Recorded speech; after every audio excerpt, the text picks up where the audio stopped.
कोल्हापुरात छत्रपती राजाराम विमानतळ येथे सहकारी राज्यमंत्री खासदार मुरलीधर मोहोळ यांच्या प्रमुख उपस्थितीत कोल्हापूर ते नागपूर या विमानसेवेच्या उडाणाचे शुभारंभ करण्यात आलाय।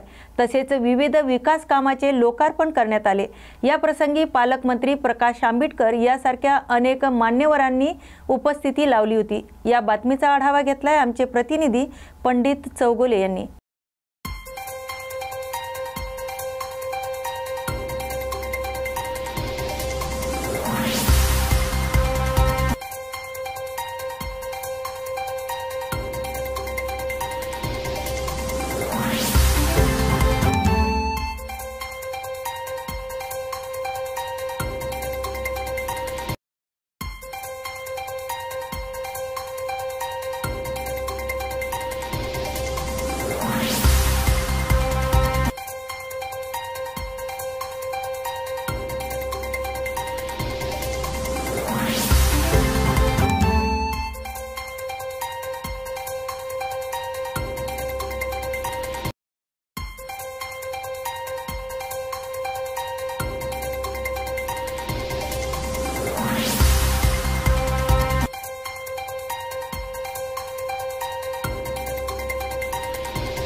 श्री सद्गुरू गणपती महाराज यांच्या 75व्या अमृत महोत्सवी संजीवनी समाधी सोहळ्यानिमित्त सोनपेठ येथे अखंड हरिनाम सप्ताहाचे आयोजन करण्यात आले असून या कार्यक्रमाच्या निमित्ताने आरोग्य रक्तदान शिबिर व संत संमेलन शिवकथा अशा अनेक प्रकारचे आयोजन करण्यात आले। गुरु गणपती महाराज यांनी आपल्या भक्तांना अनेक सामाजिक शिकवणी दिल्या आहेत।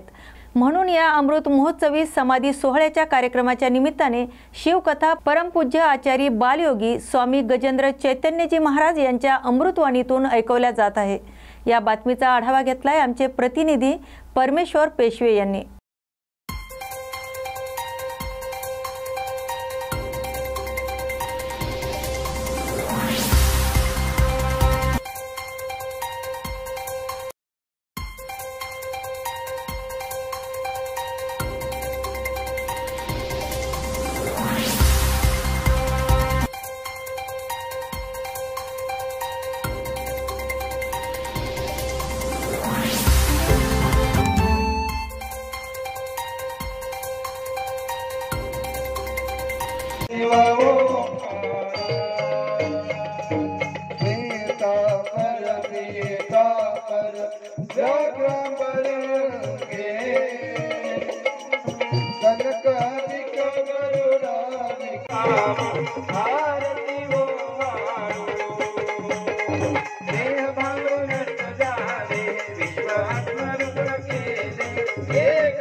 स्थानिक बस स्थानकात परिसरात पिण्याचे पाणी उपलब्ध नसल्याने प्रवाशांची हेळसांड होत असल्याचे निदर्शनास आल्याने उद्दांत हेतू उराशी बाळगून विनोद सारडा व दत्तात्रय दुर्वे यांनी लाखो रुपये खर्च करून प्रवाशाची तहान भागवण्याकरिता उमरखेड बस स्थानकात शीतजेल थंड पेय पानपोईचे उद्घाटन करून आगळीवेगळी ओळख निर्माण केली। पानपोईच्या उद्घाटनाप्रसंगी माजी आमदार विजयराव खडसे, प्रवासी तथा शहरातील सामाजिक कार्यकर्ते व एसटी कर्मचारी मोठ्या संख्येने उपस्थित होते। या बातमीचा आढावा घेतलाय आमचे प्रतिनिधी परिमल चिंचोळकर यांनी। हिंगोली जिल्ह्यातील वसमत तालुक्यातील अवैध धंदे बंद करण्याबाबत पोलीस अधीक्षकांना मनसेचे निवेदन देण्यात आले आहे। दिनांक 14 मे रोजी मनसे तालुका अध्यक्ष काशीनाथ टोंपे व त्यांच्या कार्यकर्त्यांनी हे निवेदन पोलीस अधीक्षकांना देण्यात आले। या बातमीचा आढावा घेतलाय आमचे प्रतिनिधी गिरीश देशमुख यांनी। आपण दिनांक 14 मे रोजी पोलीस अधीक्षक कार्यालय हिंगोली येथे वसमत तालुक्यातील राजरोसपणे सुरू असलेल्या अवैध धंद्यांबाबत निवेदन दिले। त्यात प्रामुख्याने गुटखा, अवैध मटका तसेच अवैध देशी दारू ही प्रामुख्याने या संदर्भात आपण मांडणी केली होती। काय सांगाल? मी 14 तारखेला SP साहेब यांना निवेदन दिले आहे। त्या निवेदनामध्ये असे लिहिले आहे की पानटपरीतसुद्धा देशी दारू विकल्या जाते आणि मटका पण पानटपरीत चालू आहे आणि त्याच्यातल्या त्याच्यात राजरोसपणे मटका गुटखा 2-3 हे मुद्दे वसमत तालुक्यात जोरात चालू आहे। नवयुवक संपूर्ण व्यसनाहारी जात आहे, हे ताबडतोब बंद करण्यात यावे। नागपूर येथील कामठी येथे डॉक्टर बाबासाहेब आंबेडकर चौक येथे पालकमंत्री चंद्रशेखर बावनकुळे यांच्या मार्गदर्शनाखाली भव्य अशी सिंदूर सन्मान तिरंग यात्रा काढण्यात आली। नागपूर जिल्ह्यातून भारतीय जनता पार्टीचे आजी माजी आमदार व मोठ्या संख्येने नागपूर जिल्ह्यातील भारतीय जनता पार्टीचे आजी माजी आमदार व मोठ्या संख्येने नागपूर जिल्ह्यातील नागरिक उपस्थित होते। चंद्रशेखर बावनकुळे यांच्या हस्ते डॉक्टर बाबासाहेब आंबेडकर यांच्या पुतळ्याला फुलांचा हार, भगवान बुद्धांच्या प्रतिमेला पुष्प अर्पण करून सिंदूर सन्मान तिरंग यात्रेला सुरुवात झाली। ही तिरंग यात्रा थेट स्वातंत्र्यवीर सुभाषचंद्र बोस चौक येथे नेण्यात आली व यांच्या प्रतिमेला हार व पुष्प अर्पण करून संपन्न झाली। या बातमीचा आढावा घेतलाय आमचे प्रतिनिधी पंकज जोशी यांनी।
वंदे बोलो भारत माता की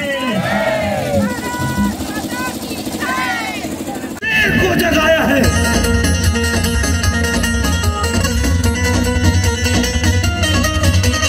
जय भवानी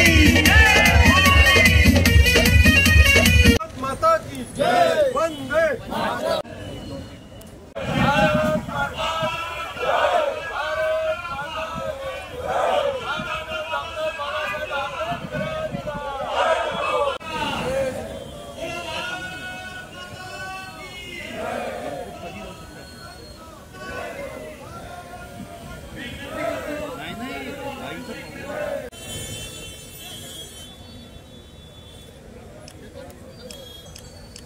तथागत गौतम बुद्धांचा तथागत गौतम बुद्धांचा थोडासा पीछे भारत माता की जय। भारत माता की जय। मध्ये तिरंगा यात्रेचे आयोजन भारतीय जनता पार्टी आणि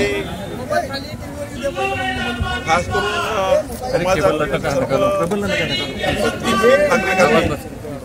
आणि भाजपाचे कार्यकर्ते यामध्ये सहभागी झाले आहेत। हा काही भारतीय जनता पार्टीचा कार्यक्रम नाही, हा भारतीय जनता पार्टीने या ठिकाणी काही प्रयोजित केला नाही, पण आम्ही आव्हान केलं जनतेला की या तिरंगा यात्रा रॅलीमध्ये आपण सर्वांनी सहभागी व्हावे। या ठिकाणी मोठ्या प्रमाणावर लोक सहभागी झाले आहेत। सर्व समाजाचे सर्व धर्माचे लोक या ठिकाणी तिरंगा रॅलीमध्ये आहे। महाराष्ट्रात 1,500च्या वर तिरंगा रॅलीचं आयोजन झालं आहे आणि काल मुंबईमध्ये माननीय देवेंद्र फडणवीसजी यांनी तिरंगा रॅली केली, यात्रा केली। सोबतच सिंदूर यात्राही आमच्या महिला बहिणी या महाराष्ट्रात काढतात आहे, जेणेकरून आपल्या देशाच्या सैनिकांनी जे कर्तृत्व केलं, पाकिस्तानच्या घरात घुसून त्या देशामध्ये घुसून दहशतवादाचा खात्मा केला, आमच्या मोदींच्या नेतृत्वातल्या सरकारने दहशतवादाचा बिमोड करण्याकरता संपूर्ण जगाला भारत किती सक्षम आहे दाखवून दिलं। आणि काल तर अमेरिकेने आपल्या सर्व वृत्तपत्रामध्ये वाहिन्यामध्ये भारताने केलेलं कर्तृत्व कार्य हे त्यांच्या देशात त्यांनी मांडलं। खऱ्या अर्थाने आपल्याकरता अभिमानाची गोष्ट आणि म्हणून यानंतर दहशतवाद झाला तर तो युद्ध समजण्यात येईल असं माननीय प्रधानमंत्र्यांनी घोषणा केली आणि पाकिस्तानला ज्या पद्धतीनं जेरबंद केलं आहे आणि म्हणून देशातल्या सर्व 140 कोटी भारतीयांनी, महाराष्ट्राच्या 14 कोटी भारतीयांनी, भारत देशातल्या आपल्या 14 कोटी महाराष्ट्राच्या नागरिकांनी विचार केला, निर्णय घेतला आणि हा तिरंगा रॅलीमध्ये सहभागी होण्याचा निर्णय घेतला। या रॅलीच्या माध्यमातून आमच्या देशाच्या सैनिकाला त्या ठिकाणी बळ देण्याकरता आमच्या सैनिकाच्या पाठीशी भारत देश उभा आहे आणि यानंतर या देशाशी कुणी बदमाशी करण्याचा प्रयत्न केला तर त्यांना आम्ही ठोकून काढू अशा ज्या सैनिकांनी आणि माननीय प्रधानमंत्री मोदींच्या नेतृत्वामध्ये जी भूमिका घेतली आहे, भारताचा नागरिक हा सैनिकाच्या पाठीशी आहे। भारत देश मोदीजी के साथ है, भारत देश सेना के साथ है अशा आशयावर ही यात्रा आहे। सर्व सामाजिक कार्यकर्ते आणि सर्व देशातले सर्व समाजाचे, सर्व धर्माचे आणि सर्व पक्षाचे लोक या रॅलीमध्ये आलेले आहेत। आज उपजिल्हा रुग्णालय उमरखेड येथे जिल्हा हिवताप अधिकारी डॉक्टर शेख यांच्या आदेशानुसार व सर्व वैद्यकीय अधिकारी तसेच आरोग्य निरीक्षक यांच्या मार्गदर्शनाखाली जागतिक डेंग्यू दिन कार्यक्रम घेण्यात आला व मार्गदर्शन करण्यात आले। A.B. विनकरे यांनी डेंग्यू आजार होऊ नये म्हणून प्रतिबंध कसा करावा याविषयी तसेच कीटकजन्य विषाणू आदी आजारांबाबत मार्गदर्शन केले। या कार्यक्रमाला आरोग्य कर्मचारी, आरोग्य सेवक, सेविका आणि नागरिक मोठ्या संख्येने उपस्थित होते। अशाच ताज्या बातम्या पाहण्यासाठी पाहत रहा न्यूज मराठी 24/7। नवा भारत, नवा विचार।